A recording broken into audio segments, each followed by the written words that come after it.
大台南乐兰者失智协会长期以来针对失智患者提供各项的照顾。理事长白明启表示，音乐对于减慢退化速度有真济帮助，所以嘛邀请失智症的患者，佮有家属拢会当伫12月17号的时阵来到国家级的台南文化中心音乐厅，做伙来欣赏音乐的演出。大家都知道，我们成立失智症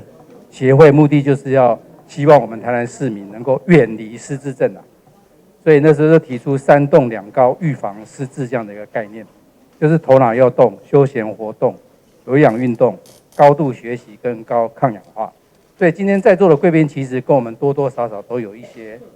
这个连结啦哈。那么我们请这个美学馆馆长来，是因为前一阵子我帮文化部审查案子，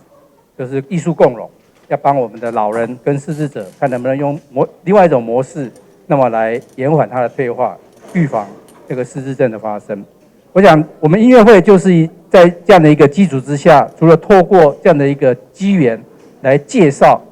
来让我们的民众了解什么叫失智症，如何去预防跟远离，我觉得这是非常重要的事。这摆协会嘛特别邀请曾经代表台湾参加奥地利2018年维也纳世界和平合唱节的布农族合唱团做伙来为大家带来演出。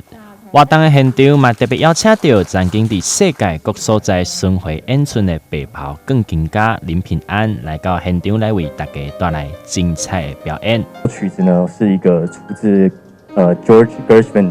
戴希文，就是一个美国的爵士音乐家的一首曲子，它是出自歌剧里面的一个咏叹调。对，然后有一天我在练习的时候，我弹着弹着，然后妈妈就忽然很高兴的手舞足蹈的进来，然后唱了一首好像很乡土的曲子，叫做《哦妈妈》这样子，它是这样哼的啦。哦妈妈，我最亲爱的妈妈，不知道大家有没有听过？这是出自那个黄俊雄布袋戏，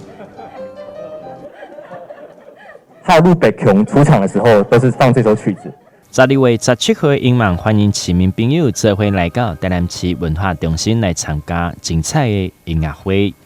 台南新闻刘品言采访报道。